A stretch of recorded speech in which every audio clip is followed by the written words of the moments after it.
From all the bands that I've covered on this channel, from the cozy and beautiful tunes of Lamp to the melancholic yet sweet melodies of Advantage Lucy, nothing comes quite close to the insanity that is Plastic Squeezebox, a Shibuya-kei band full of surprises that managed to achieve international success despite the extremely chaotic music style, fitting in every possible genre of music you could possibly fathom into each track. And after the release of their debut album Fakebox, they went on to write music for companies such as Coca-Cola, perform on the BBC, and compose music for some of our favorite childhood TV shows that I can't wait to talk about later in this video.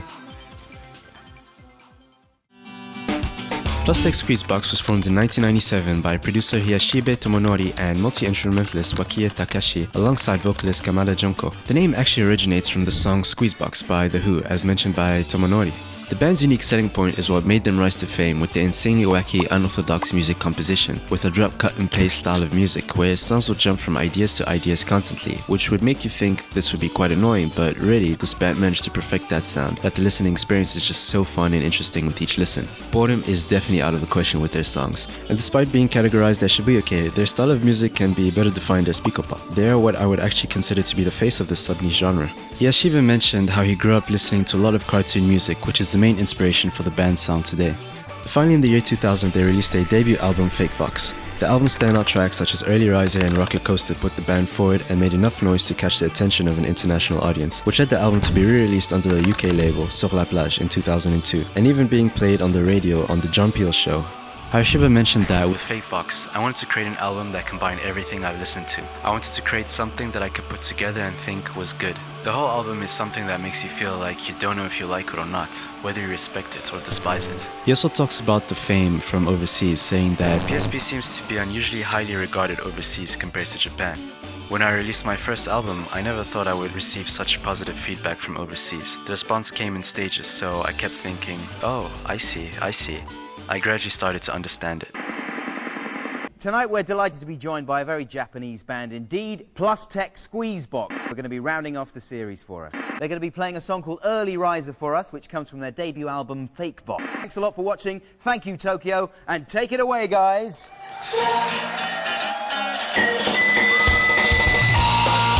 Early Riser later played a significant role in their international success, as Coca-Cola had used their song for a Powerade ad, promoting a new flavor as a tie-in for the new Matrix Reloaded movie.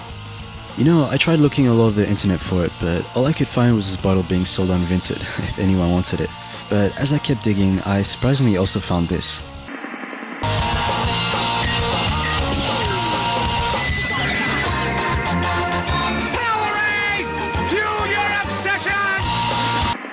Yeah, it's a Powerade ad using the Early Riser song. But one thing you notice is that this isn't the Matrix, and I was just as confused as you, but later I found out that Coca-Cola had actually used the song for more than just one ad. So for now, who knows how many ads they could have been. I guess it's just the two, and it seems the only way to find the other video, which I believe is the Matrix ad, is from the official Plastic Squeezebox CD, as it's added as a bonus on the Amazon sale of the album. I'm just glad that this user, Moody Orange, had uploaded this video for us. It's imitation music. Their last album, Cartoon, released in 2004, this time without the vocals of Kamada Junko, as she had parted ways with the band, leaving just a duo of Takashi and Tomonori. This didn't stop the duo though from bringing in different vocalists for this album, as well as blending in interesting vocal samples throughout each track. This album is quite similar to Fakebox, but ramps up the intensity and really hones it into that cartoon theme, making it so obvious on what they want to achieve with this concept. Just from the artwork itself, clearly referencing iconic cartoons we know and love, such as Dexter, Fairly Odd Parents, and Johnny Test. Hiyashibe talked a little bit about the process of making this album, stating that there were at least over 4,500 samples used in this album, which is insane. The intro instantly makes you feel like you tuned into a Looney Tunes episode with the Saturday morning feeling and cartoon sound effects sprinkled across the track, where all 9 vocalists that were on this album also participated on this intro.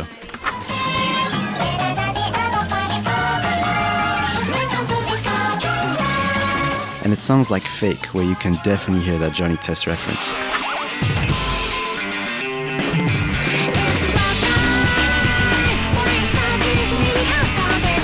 The Martin Show is a track feeling more in tune to a 90s sitcom, and they nailed this so perfectly.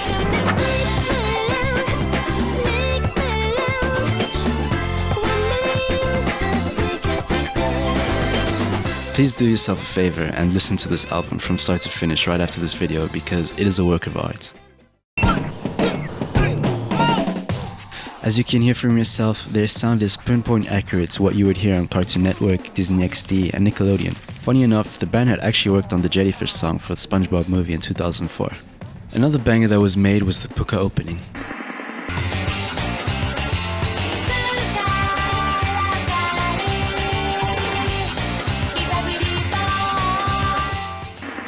Now, if you know this cartoon, you're truly a legend. It's pretty surreal how full circle my childhood has been. I've been unconsciously listening to Plus Tech Squeezebox my whole life, pretty much. The band has gone on to do a lot of music for various video games and TV shows, such as the Pop and Music series and anime, which is of course no surprise. But the release of a new album may seem inevitable. But who knows what we could expect. We'll just have to wait and see. Plastic squeeze.